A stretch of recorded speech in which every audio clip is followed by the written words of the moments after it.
Well, lots of stuff is going on now. I'm in Kansas City. As you can see, there's the parts here. This is very congested area. If you look at that sign that says Metro Park Warehouses, and I'm supposed to be delivering this Sara Lee, which I went to the building that had the label Sara Lee on it, and that was the wrong building. So this one without the Sara Lee is the building that I'm supposed to deliver for Sara Lee. Now that's kind of a trick that we're kind of used to, is where the sign on the building don't mean nothing. It doesn't.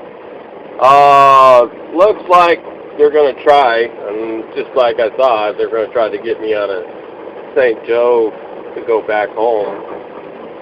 But before I do that, I gotta go wash this truck out. Apparently, because of the repairs and everything like that, and the year of the truck and whatever, they decided that they're gonna put me in a different truck now. So I don't know if it's a new truck, but I guess they figure they're putting too much money into this truck, that it might be better to get a different one. So that means I have to get used to one all over the place. When you become into a truck, you're getting married into it, and then you become one. So I'm going to be missing it. So before I get home, I've got to get it all ready so I can clean this out and transfer over to another truck. That's a long duration because there's a lot of stuff in this truck, because the one problem with trucks is that you got very small entrance ways to put stuff in. At least the Peterbilt has the side door, which makes it kind of easy. But I always put stuff into like plastic totes and stuff like that. So then when it's time to move into a different truck, all I have to do is just move the totes and everything. There's a lot of little stuff you kind of need out here, and you collect a little bit, but I'm not talking about junk. When you first get out here, then you collect a lot of stuff that you don't need, and then you start learning what you actually just really need, and so you keep those. In the wintertime, you keep a lot of little stuff just in case. But it comes up to where it still takes a while to transfer one truck into the other. So got to get started now, so that when I get there, it's going to be a quick transition, because I'm going to be going home, and they're probably going to ask me to switch to the other truck while I'm off duty. So I don't want to burn all my off-duty time just changing trucks. So I'm going to be doing that real quick. We're not going to have another check this week. They just called and wonder about the paperwork, and it's like, just pay me the next week of this week. So, which means it's going to be a double amount check. Wife's going to be happy about it. We put a little away in case this ever happens. So we're fine. So we got to get it truck washed and everything, get all prim and proper, and turn it in that way. Make sure all the keys are changed out. I'm now in the dock getting ready to be unloaded, and then I'm going to be heading over to a truck stop that I know has a truck wash. I'd rather do it down here. Right now it's almost 40 degrees out here, so doing a truck wash down here makes a lot better sense than going back up there in the below zero temperatures and try to get it washed. And so we're going to be heading into St. Joe, Missouri, probably for our next load, which is just north of Kansas City. And so I'm going to do a routing to a truck stop that I know near here that'll have a truck wash. And it's usually about $65 to get a truck wash like this. So you make sure it's worth it. Lou Beacon is the one I usually go to. So as soon as they get this emptied out, and then I'll be heading over there and get the truck kind of washed out and everything, and then probably either go over to St. Joe or go find a truck stop, which I'll be at a truck stop, but I don't. At one truck stop I do not want to be in because it's really crammed. And some truck stops are spread out, and other truck stops are crammed in to where you feel like you're in a small little box. I don't like those, and especially you can't park anything like that. Accidents happen, and it's just not, and it's not clean or anything like that. You feel like you're just in a greasy mop, you know. Of all the money that we put into these truck stops, they could at least kind of make it to where we could feel like we're appreciated and we're not just secondhand. But they don't do too much. They just let you park the truck, and then hopefully you can find a spot and then come in, eat, spend money, and then leave, and then leave the potholes behind. But so I'm kind of enjoying the warm weather, and everywhere I see is snow still, but that's going to be here until for about another month and a half. So we're going to get that underway, and we're going to earn our paychecks. And like I said, communication is essential, and there's not only just the communication between the different departments, but I also use tools to communicate for navigation. And we have a tool here, which I'll show you here.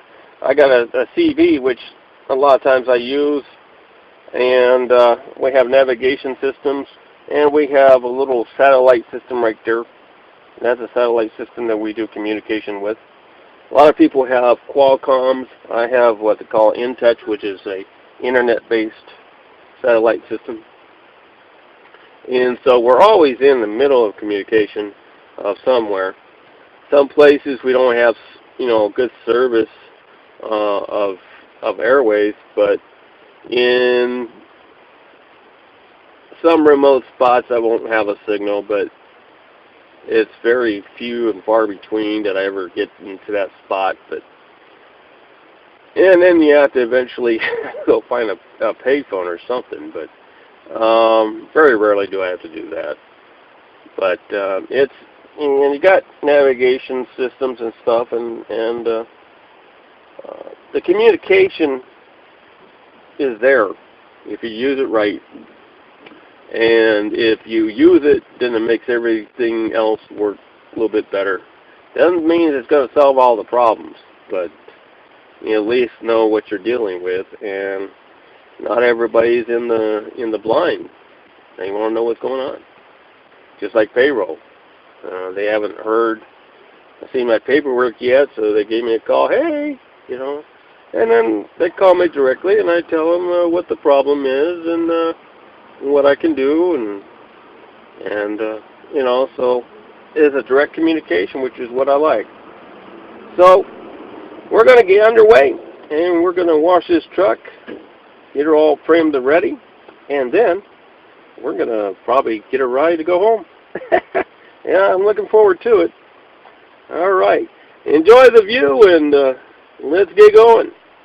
We're over here in still Kansas City, and as you can see, I'm in line right now to go into the Blue Beacon, which is actually a trailer and truck wash. It is part of the truck driving. Basically what we do is we get into line, and then we go inside, and then we tell them what we need. And it's a pretty fast type wash. You got about 6 people doing it, and comes out pretty nice. And of course then I write a company check, and then the company pays for it. So at least once a month we do this, especially after the storms and everything. It's got to get the stuff out of here, especially with all the salt and stuff. As you can see, we go inside the building here, and it's for to maneuver.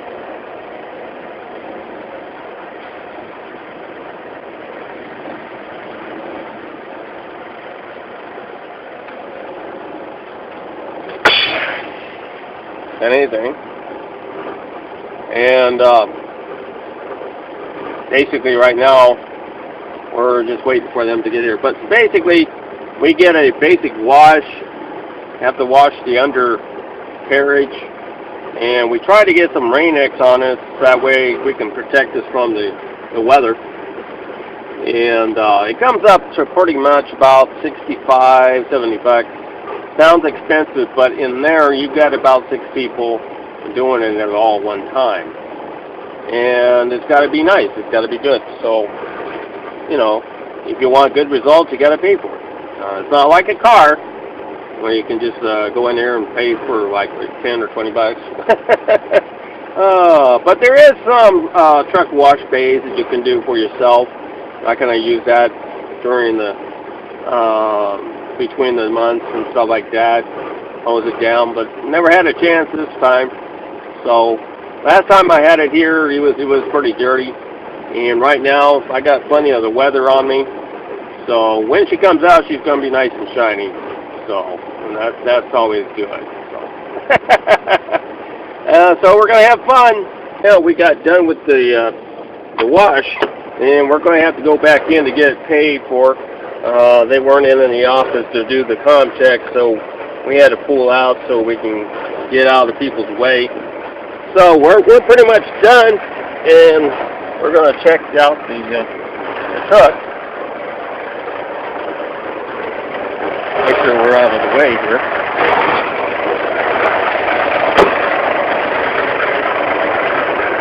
And pretty much the new truck. Hi.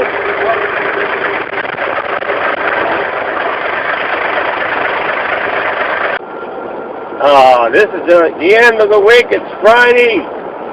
I got my load. I'm about to head on over in the Fort Dodge to get my new truck. And just got a phone call from my wife, and she said the daughter just went into the hospital to find out that the baby she's carrying is a girl. So I'm going to have a granddaughter coming in pretty soon. And that's always good to need to know. And I hope you enjoyed this week. It was always an adventure.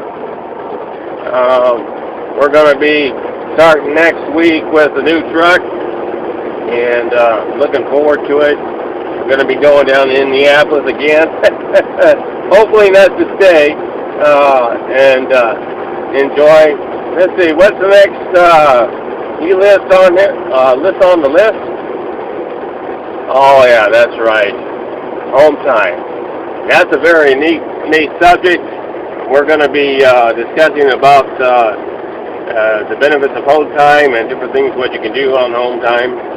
And we're going to start our new series. Be looking for that video coming up.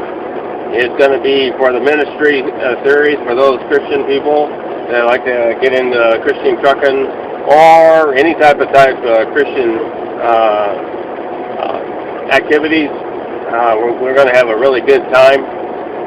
Look for it. I don't know what I'm going to be calling it yet, but be looking for that. And they're going to be doing a few other documentaries as well.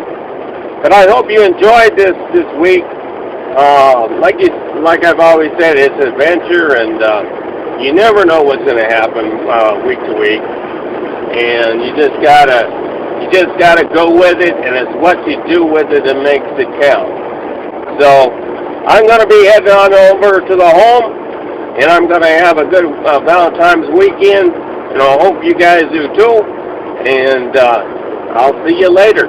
You have a good one, and I'll see you in week 7. Ta-ta.